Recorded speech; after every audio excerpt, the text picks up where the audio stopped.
The metallic sigh of warm breaks as a night train glides to a border stop.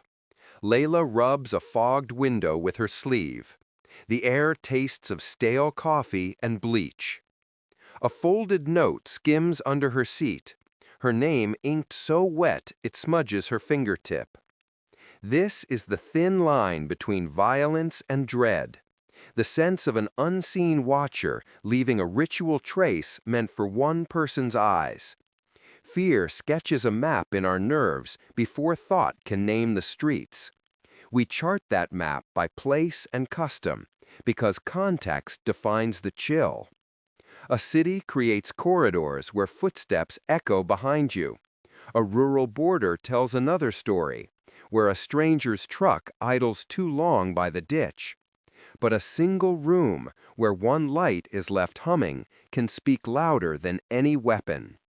We are wired to sense a watcher and to fear rules we cannot see. Investigators know that this feeling travels badly.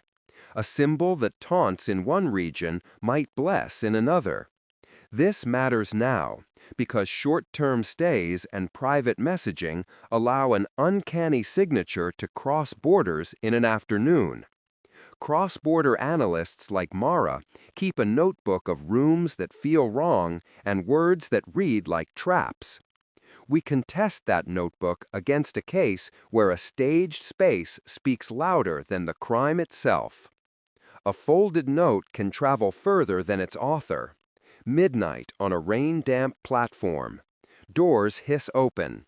A porter slides a pale rectangle from beneath an empty seat. 3 pinprick holes are pressed into one corner. The paper is still edged with the faint scent of bleach. 2 borders away, another note waits with the same marks, the same odd perfume, and a new name that should not be known. Investigators trace the route like a heartbeat across maps, but jurisdiction passes to jurisdiction, and the trail cools between passport stamps. The International Criminal Police Organization moves carefully, while witnesses lose words in translation. One survivor says it was humming, but cannot clarify if she means the carriage or the fear itself. How do we classify the same gesture repeated by strangers who have never met? The traveler with borrowed tongues slips from cue to cue, shifting accents, changing documents. Victims in separate countries describe the same cologne and the same dark joke about luck. Yet their statements sit in different alphabets, never touching. Today, cheap flights and encrypted messaging make identity a costume you can wear without seams. Leila kept her note, the creases oily with worry, proof that a stranger had once spoken her name in ink. Online, another stranger speaks many names at once.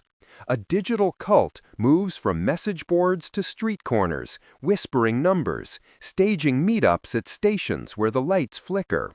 Police watch, but cross-border warrants lag behind real time. Some stories end. New anti-stalking laws are written. Conductors learn to log patterns. But some refuse to end, and the next file follows the last, pointing toward a design we have not yet learned to recognize.